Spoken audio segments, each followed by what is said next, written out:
Hello, it is 586, week number 5. This is my favorite week of all the weeks of all the courses I teach, perhaps. This is definitely the one that most deeply resonates with me as an educator. And I think the objectives, the learning outcomes, all those types of educator type things that we say, like what I hope you learn in this week are the things that have made the biggest impact on my career, and I would say actually and my life.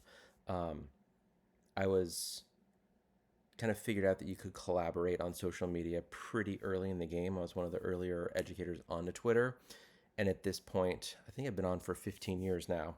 Um, Most of my good friends, almost all of my good friends, like with the exception of like three friends, two of which are kind of old high school friends, um, are all educators that I met mostly through Twitter, but definitely through social media, and then eventually in person at different ed tech conferences.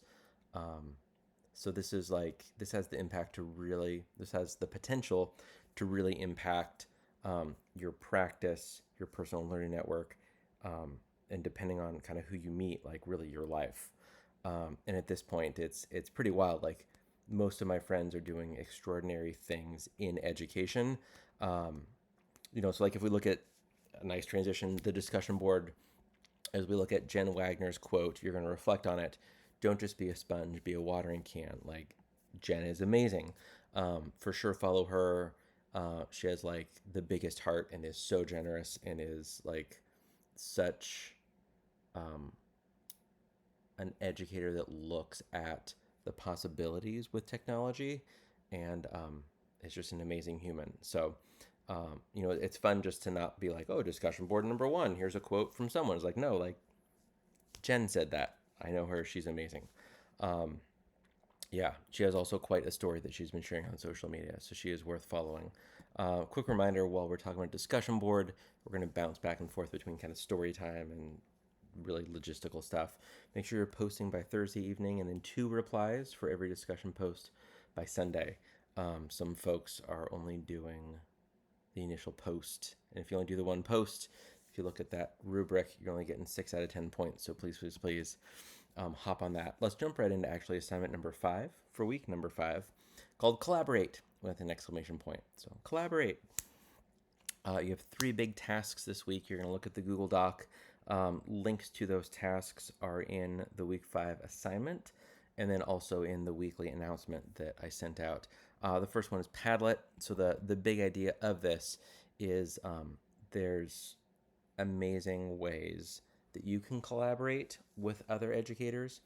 And if you kind of do the nesting dolls thought, there's amazing ways your students can collaborate with each other with these tools. So the first one's Padlet. Been around for a while. Um, it's similar to just putting post-it notes on a wall. Um, if all you're doing is writing text, just use post-its on a wall, right? If you're remote, Padlet's a great option. If you're adding photos, GIFs, links, Padlet's a great option. If you're collaboratively creating content that you're later going to want to archive and reference, particularly once you get to kind of 6th grade and above, like here's all the resources we learned about, ancient civilizations. Putting those up on the sticky notes on a whiteboard aren't particularly helpful, but if you have that on a Padlet and it's archived and your students can go back and look at it, then that becomes really helpful. So I'd encourage you to do more than just write text on Padlet. Follow the direction on that. If you need a tutorial, it's linked on the Google Doc that walks you through the assignment. The second big thing is around Google Maps. Nearly all the Google tools are collaborative. Like that's baked into nearly every Google Workspace for Education tool or app. Google Maps is no exception. The basic Google Maps, I know you know, just give me directions to the Donut Man, which is amazing. If you don't know the Donut Man, pause this, Google it, go buy a strawberry donut. It will change your life. Give me directions to the Donut Man. Apologies if you're not within an hour and a half of the 210 and 57 freeways. At some point, add it to your bookmark it somewhere, bookmark it in Google Maps, and whenever you're around, if you're flying in for graduation, if you're far away, you can make a stop at the Donut Man. Not the point. Although maybe it should be the point. What's your takeaway of your master's degree? Well, I really enjoyed 586. Oh, what's that? Oh, just learned about the Donut Man. Yeah. Or not. Anyway, uh, type in Donut Man, you get directions, you can look at photos. Okay, that's great, right? We don't need Thomas Brothers Guide in our back seat. We don't have to pull over and ask random people, hey, do you know how to get to wherever? Which I don't know about you, but like that's been part of my life, driving. I would just kind of guess and then pull over and ask. But now, whatever, check, that's Google Maps, great. My Maps, if you type in, open up a search engine like Google, type in Google My Maps, and it takes you to a different URL where you can create your own maps. You can make them collaborative. You can save them and share them. So an example of that is actually keeping track of the fiber optic cable in our school. So as director of technology, I should know where all the wiring is. So the more Wi-Fi we have, actually the more wiring we need, because you can't just have one Wi-Fi access point connected to another, connected to another, connected to another, because the speed gets halved, and right, so it becomes this exponential loss of speed and exponential gain in network errors. So you want to actually run network cabling, usually underground, to each building. Then each building is going to have a network switch where you connect the Wi-Fi. It's all quite complicated and incredibly expensive, and there's a lot of people that need to know this. In addition to that, like, I just want to have the institutional knowledge and not just have it in my head. So my maps in Google, I have on my Hillbrook account a map of our fiber optic cable. So you can draw and color and change the icons, and there's different layers. So there's layers of just where Comcast fiber comes in and hits our server room. Then there's another layer of just the paths of conduit where all the fiber optic cable goes around our campus. Then every time there's a Christie box, like the big, like a big box on the ground, just a big like rectangle that you can lift. You see it as, let's say, like sewer or water or just a random box. Sometimes they're green, sometimes they're metal, similar to a manhole cover, right? We need to know where those all are, or we're paying a network person to like guess and pull and whatever. So another layer is just those pull boxes all around campus. Another layer is just the network switches, and then another layer is all the wireless access points. So our IT consultant has access to this. The person who runs our cabling has access to this. Our tech department has access to this. And then our head of school, my boss, has access to it, right? That's a really, really good example of using My Maps. Our example is a more playful way of learning how to use a collaborative map, right? All of you are going to be, this is a very long way to get to the second part of our assignment. Using Google Maps is going to share a favorite vacation spot. On this one, I did give you an example to show you what it would look like, added an animated GIF to that, customize the icon and the color of the icon, and you're just going to share always your name, your favorite place, the city, the state, the country, whatever the place is, as a pin, right? Not particularly helpful. It'll be nice to kind of get to know each other a little bit better with this one thing, but actually using it with classmates, with colleagues, with having your students do it with each other.